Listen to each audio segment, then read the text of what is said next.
also, just to comment on everything that you guys were speaking about, you got to be careful too, not to be trauma bonded. So like whatever trauma that you've experienced, you have to release it so you can move forward. And the only way to release that is through hope and healing. And when you choose to, when you choose to make when you make a choice to heal and move forward, you can start releasing that bondage that is stopping you from growth. Because if you hold on to that thought your whole life, you're going to be stuck in that. Yep. And you have to release that at some point, which it's happening. It happens. It's a process. Everybody has a process of going through that to release it.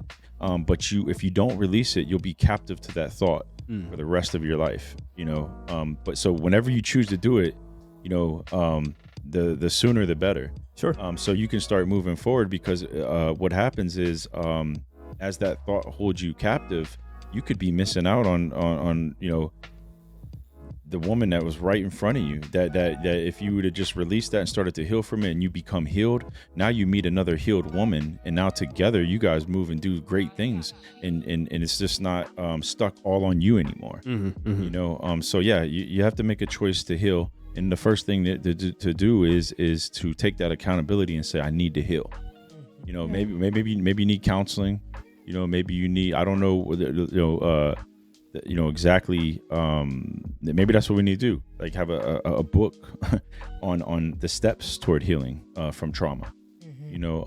But that trauma bondage is real, and a lot of us are dealing with that, and we have to start releasing that, and we have to, because what you guys are also speaking about is the generation that's coming up. They need proper guidance, and if we hold on to that trauma, we're gonna pass that on to them. Right. And then they're going to be bonded as well until they can heal and decide to release it, because we subconsciously do what our parents teach us, and it just happens, until you become conscious to it, And it's by example. It's not even by what they say; it's by what they do. Yes, right. And the worst yet, if you don't heal, you can only attract where you are. Yes, yes, that's you true. cannot attract anything more than what earlier, you are. You were talking about trauma bonded. Yeah, bonded. Trauma bonding. People You, bonding with the trauma. Yeah, you posted something today that really hit home with me. Love bombing. Oh, yeah, we spoke about this. So that post was really, it resonated with me, because I had a young lady try to do that with me recently, and I think had I not been of my mindset, had I been more healed, as David would say, and kind of just open to things, I think she would have gotten me, and she would have, I would have succumbed to her love bombing tactic, and gotcha. Because it was so accurate what you said. I felt almost hostage by her, and I had to almost forcefully separate myself from this young lady. So that post was so powerful today. I beg to disagree with you. Okay. What is love bombing? Love bombing is when someone pours it on really, really thick. It doesn't match timeline. It doesn't match experience. It doesn't match anything except for their word and wanting you to believe that somehow everything happened in an instant.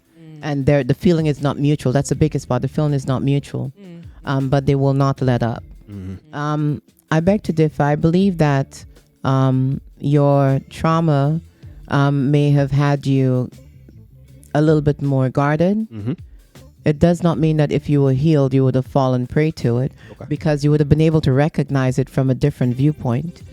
Because I spoke to this individual, and I am in the process. I'm at the level of healing where I no longer distrust men, but I know what I'm worth. So I will not allow you to place worth on me, because if you place worth on me, then you can take it away. Something else I posted, someone said, if someone places worth on you, they can determine whether or not you go on the clearance rack. All right. Yeah. And sometimes we accept that because we don't think we're able to receive anything else. But with the love bombing, I knew that, number one, it was not genuine. Number two, anytime I would speak logic, they would get upset. So you would be able to recognize it. So I'm going to pray for your healing. Don't think your healing is protecting you. It's actually keeping you hostage. It is. It feels good sometimes to be able to recognize things coming at you. Yeah, absolutely. But it makes you guarded to everything and everyone. It's more torture than it is comfort. Sure. And I've been there. Yeah, and I would absolutely agree that I'm there now, but I've never been there before. So I spent the vast majority of my life unguarded. I moved to another country to be with a woman. I've done some of the most romantic things you could ever, think about when it comes to, love and relationships, and not just romantic, stupid as well. Because I wasn't protecting myself. And so you had no boundaries. So now that it's that pendulum swinging the other way. Now it's I went from no, not protecting myself to being overly guarded at this point. And the pendulum will swing back in the middle.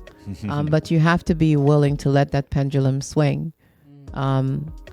For me, it took boundaries. First, woman thou art loose. That was a big one for me, especially with my childhood trauma. But boundaries, please, if you have not read the book Boundaries, read it. Okay. Because boundaries will show you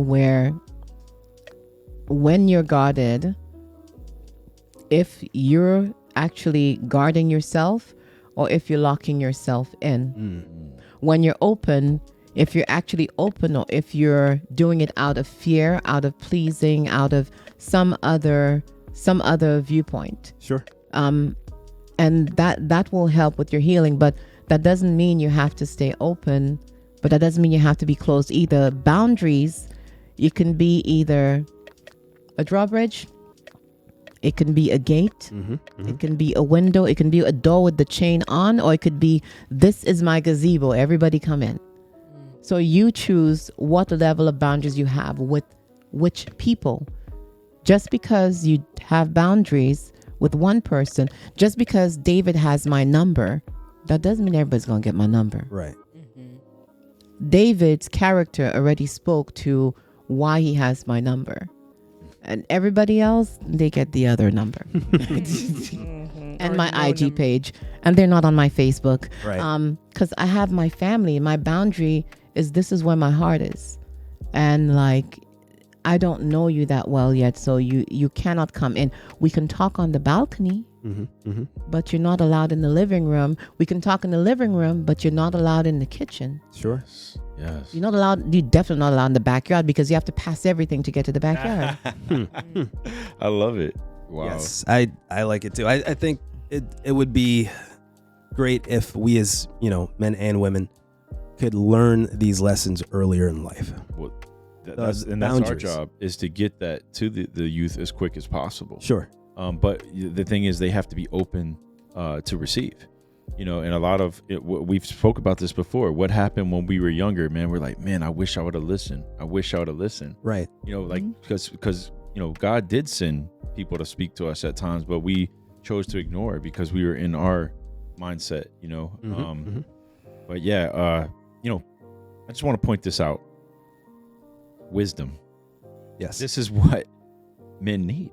You need a wise woman, a wise man, that y'all feed each other. So that's what I'm saying. That's what you're missing with the younger woman, is you don't get any wisdom. So how do you make better decisions? How does she better your life? How does she, I don't know, like maybe that's why they're not going to their wife, because there's no wisdom there. So why would I speak to you? I'm going to go to my boy. Sure. I'm going to go to my older man or whatever, male friend. But if you have a wise woman, then you can go to her about everything. You can talk and you guys can power up together. But there was something else. Oh, the other thing I want to say too is we learned this over the weekend. Pastor Tony at City Life, amazing pastor. We went to church together over the weekend. It was straight phenomenal. I was like, wow. I think I've ever been to church with a partner. So that was nice. But with God, nothing goes to waste. So even all this stuff that you've been through, all the stuff I've been through, what we do is we turn it around through hope, and we use it, to create wisdom, to help the next generation, to help other people, to help even older, some people that are older than us that have not learned. But the other thing he said is, even if a storm is not God sent, it will be God used. And I was like, ooh, like, okay, Pastor Tony, all right. But Pastor Tony's fire. We know that. Pastor Tony. What's Tony's last name over there? Stewart. Pastor Tony Stewart, man. Him and his wife, Casey Stewart. You're good with names, huh? This is we why only go to their church. I needed her because when we went around and we were promoting the Lecrae concert, that's what I was like, man, what's that person's name? She's like, boom, boom, boom. She was on it. That's awesome. And I was like, man, I need that because I am terrible with names. I try my best. I'm horrible with names. And I've done all these association things, and I mean, just like sometimes I get it, sometimes I don't. Yeah. But yeah, it was nice having Monica there to be like, oh yeah, his name is this and her name is that, and yeah, just man, this was just I mean, couldn't have gone any better to sit down and talk with you. I mean, it just like I feel like it just really is blowing my mind how God is just like putting the right people everywhere, every time, like, it's like people cancel, things happen, and he's just like shifting everything. He's like, oh, you thought you had a plan, but hold up, my plan's greater. Right. And it's like he brings the right person to talk and get messages across to not only the listeners, but to us, like like I'm like, yo, like, man, so much wisdom, and I've definitely learned a lot. Yeah, it's just. Oh, I did as well from your viewpoint, from your experience. So thank you for being transparent. Absolutely. That's a lot of what's missing. Women are sometimes viewed as transparent and vulnerable because they're weaker, and men are told not to be transparent because it will make them effeminate, or it will make them weak. Sure. But for me, in the last couple of years, everything has been about being. I tell people I'm transparent enough not to shame my children, and vulnerable enough not to shame my ancestors. That is my entire goal. To make sure that what I say in private and what I say in public is the same. The way that I am private and what I am public is the same. So thank you so much for sharing that information and for just being vulnerable. Sure. Yeah. And that's what we try to do here on the show, right? Is just promote all viewpoints. And so, transparency is key, from the hosts, from the guests. It's a comfortable space. We just talk and have a conversation, and, there's no agenda. It's just being open and transparent with each other. Vulnerability is actually strength, because without it, pride is created. And that's what we're struggling with as a society, especially in America, is we're very prideful. And, but that's what I love about poetry, because you get people up there and they're speaking what's inside of them. You get men speaking what's inside of them, and they start talking and starts creating conversations. So poetry, like, is not a lost art. Like, poetry is actually rising again. During this time, like, poetry is getting really strong again. And it's not and what I love too is, like, it doesn't, yes, it can be on, music, and it can be really catchy or whatnot. But, like, I just love the raw form of it. It doesn't have to be catchy to me. I just want to capture your words. Like we spoke about it. We're like, yo, words are so powerful. We know, like, and you can, like, oh my goodness. Yeah, like wow. I had said that you can, by words, God created the heaven and the earth. By words, Christ told the olive tree to wither, and it died. So words have the power to give life and the power to take it. So for me, it's important not to waste my words. If I'm angry, I would rather not say anything. If I will not mean it 5 minutes from now, 5 days, 5 years from now, I would rather not say anything. So we need to collect my thoughts, because especially like now in my marriage, I didn't argue much. Sure. because I learned that my words can cut. And I never liked that power of being able to hurt anyone. So I would not use my words. I've found that your words can cut and trim away things that are not supposed to be there. Just because you have to say that doesn't mean you have to be unkind. Just because you say it, that doesn't make you unkind. So now I'll use my words. Now the love bombing thing, I didn't direct it to anyone, but whoever, the person who listens to it, they will know it's them. And that's not, I don't try not to put words unless I'm talking about my experience. I may go ahead and say something. I was married for 23 years and there's nobody else I could be talking about. Yeah. But yeah. Wow. There was also something else that kind of ties into this a little bit. With us as men finding that right match. There was something that was said. I hope you can help me with this. But when we sat and we talked for hours at that Starbucks parking lot, and you were saying that you had never had another person. Can you help me with that? That actually, like, you kind of became conscious to something that I said, because you're like, you had never had another person to match like your effort, and then you're like, oh, like kind of became conscious to the fact, like, as I spoke, that you're like, oh, I don't know if you could explain that a little bit. Yeah, I guess it's that. How could I put it? I've only been married and then in a relationship after my marriage, so I don't really have that much experience. But in those couple of experiences, I didn't ever have anyone that matched my effort or matched my heart, or like they just kind of used and abused me, and no one actually really appreciated me. So then when I saw that difference, I was like, oh my God, this is what it feels like to be appreciated, and for someone to really be like, oh wow, you're amazing, and their level of effort matches and their level of depth matches, and you're not just being taken advantage of and whatever they could use you for. And so it was just eye-opening for me to actually experience that, because I never experienced it before.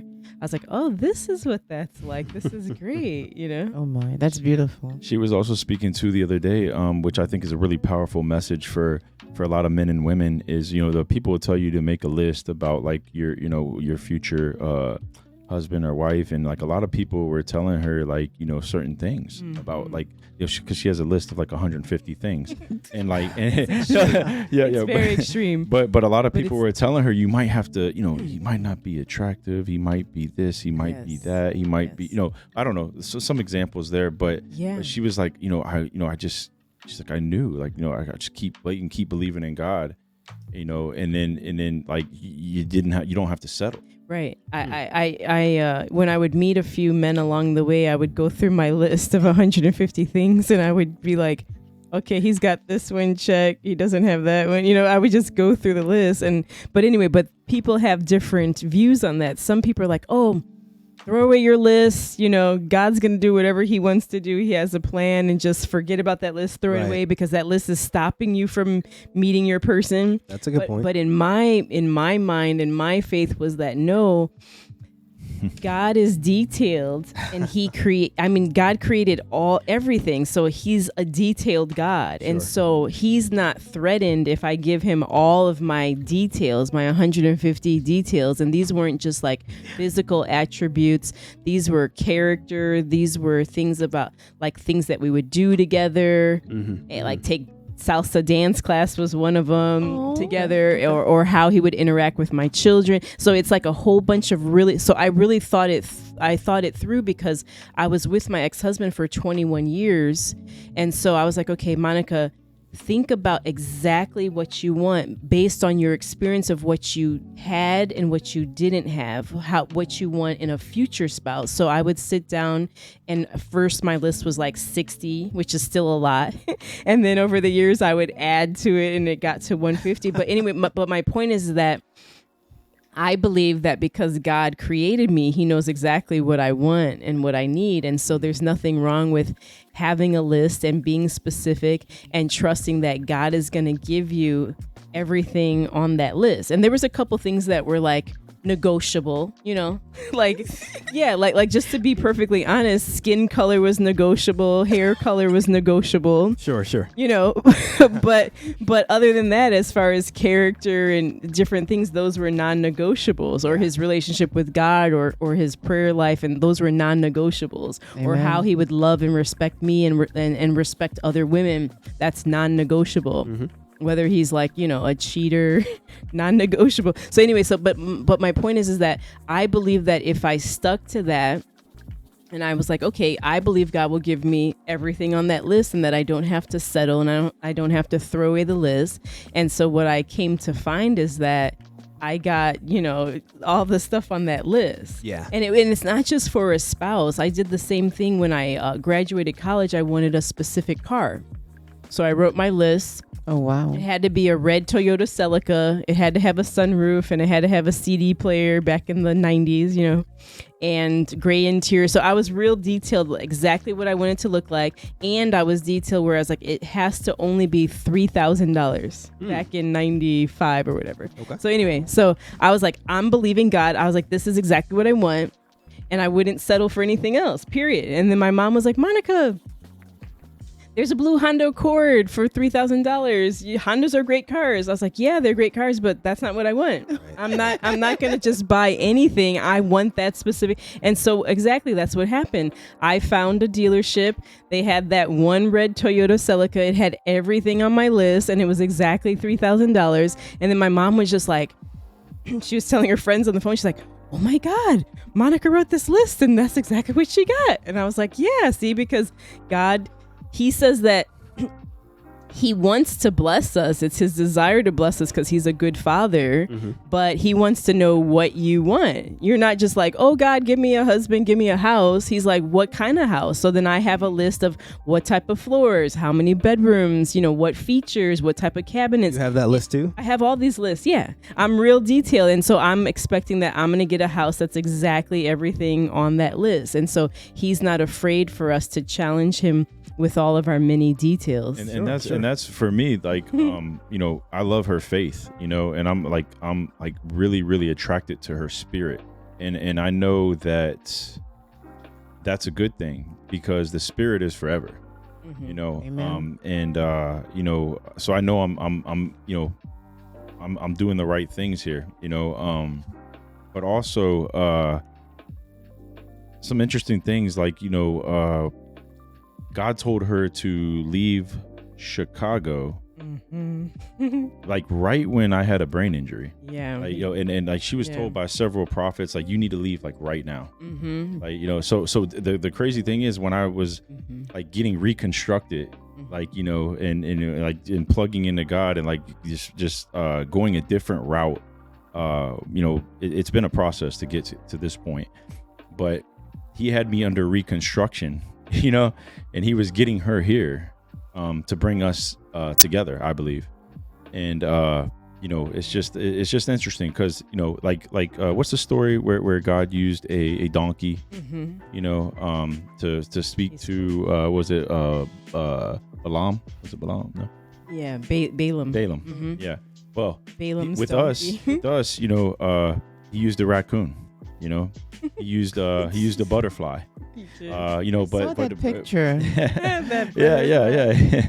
but the first thing I was like, what really brought us together, like, because we were hanging around each other, but it was my love for her daughter. Like, so a lot of people were like, man, it's okay, he likes me, but what about my daughter, because that's the next step, right? When but for me it was like the first step. Like as soon as I met her, I was like, man, she's incredible, an incredible young woman, and like I wanted to know more about her, and I wanted to, like, I just felt this like instant connection with her. But that's what brought us together, and then from there, that's when the next day we ended up like meeting meeting a raccoon, but we that's what the raccoon brought us closer, and then the butterfly is actually what really just sealed the deal. It was like a kiss from God. It's like, yo, here, you wanted confirmation? Well, here's your confirmation. Because then that's when Arlene Brooks calls me up, and because I posted that picture, And she's like, "Oh, Monica Grace, huh?" Yeah. And I told Stephanie this story earlier, and it's just like, I was praying for God for confirmation, and the lady that taught me about confirmation actually is the one who calls me to give me confirmation that she's like, "I'm gonna let you know that both of y'all spirits are very aligned." And she's like, and the God in me is giving you confirmation, but you have to do your own work, and you have to get your own confirmation, but I'm telling you. And I was like, Amazing. "Oh, okay." So like, but it's just interesting. Ruth, raccoon, and a butterfly. Yes, in That's that how I look order. at it, In that order. It's funny. I was like, that's but that's cute. that's what God does, though, is when you have faith and you have hope and you just keep following Him.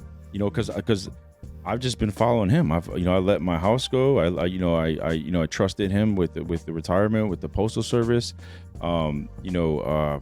It's just been one thing after another, just going where He tells me to go, doing the poetry. He put poetry on my heart, God loving poetry to go to this talent show at City Life is where, I thought I met her. But 3 months before that, Arlene was actually the one who introduced us at a coffee shop, but we were so blind that we didn't even see each other. Even though we were right in front of each other, we met each other. Right. She's like, "Oh my goodness!" I remember meeting a guy with a hat and that did poetry. That was it. I didn't remember that he was tall, white, nothing. I just remember a hat, tall, and poetry. Yeah. Didn't recognize his face at all when I saw him at the talent show a few months later. But Arlene Brooks is the one who introduced us. Because after I did some poetry at her shop, we sat down and we had some coffee and we spoke for hours. And then Monica Grace walks into the coffee shop. And, I didn't realize that, at that time, God, we both weren't ready because she didn't even recognize me. I didn't recognize her. But we met each other. Mm-hmm. It's just like, I just want to share that because I want people to have hope, that your match is out there. Mm-hmm. Your match is out there, and it's just like, don't like, if you're talking about somebody and they're, and when you talk about them, like you're like, "Man, but they don't do this and they don't do." That's not your person. Mm-hmm. Because the person that is for you, you're going to be bragging about. You're going to be happy. You're going to be like, "Yeah, you're not going to be able to find anything wrong with them." That's a great point. That is and I think so often, like, people are so focused on what that person doesn't do. Well, that's because that's not your person. Yeah. And that all the women I was with were always telling me what I don't do. But then here, I come around Monica, she's like, "Man, you do everything right." And then it powers me up. And then I'm like, "Man, you do everything right." And I'm like, "Yo, like, I need this. Like, I need someone to tell me I do everything right because I've never heard it." Wow. Yeah. And she's like, "How are people like missing How did they you?" not see your And value? I'm like, "How are people missing you?" And it's like, it's like God was keeping us covered. And actually, Stephanie spoke on this earlier today. She's like, she prayed for me. Like, you never know who's praying for you. Like, she had seen me and she prayed for me for God to cover me. Wow. Like, I had no idea.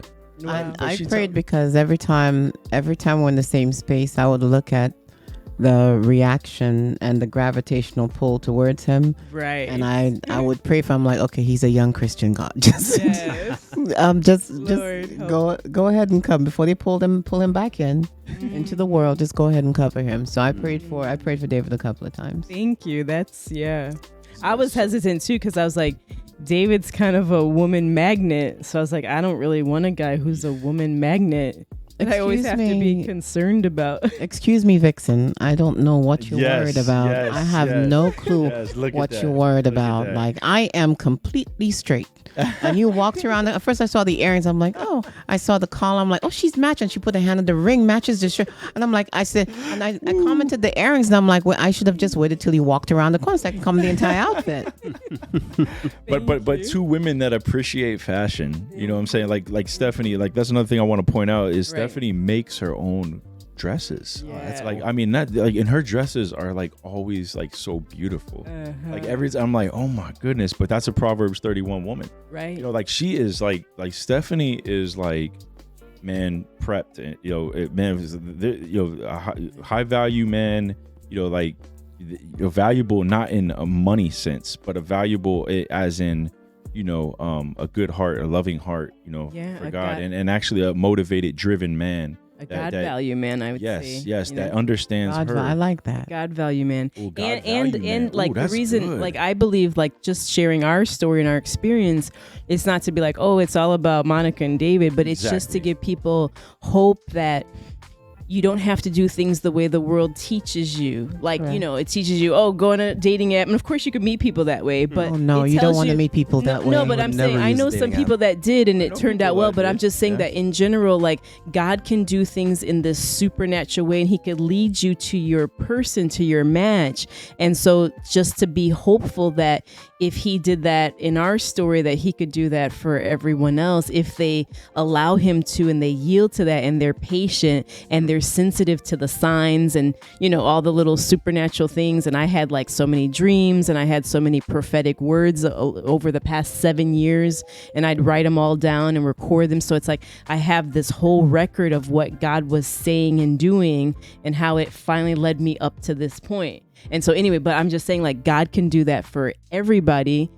And if they're just patient to be like, okay, God, I know that you have a specific person for me. I'm going to wait for that. And I'm going to be sensitive to let you lead me to him or her, you know? Mhm. Well, like you said, God will take your natural and he'll put his super on it and he'll make it supernatural. Supernatural, But her family thought she was crazy Oh for yeah, all these definitely years. crazy. You They're know, like, her what? kids, You want to know, get like, married? Yo, why are we leaving Chicago? And they're like, she's like, my husband's there. Yeah. And they're like, but now like it's bringing it all home. Now it And, makes like, sense. And like she's wrote this book about her whole life. It's called The Unfolding, which is going to be coming out here soon. You might have to rewrite that book now. Well, no. Now she has another. I'll have to write another one after. Oh, it. okay. Yeah.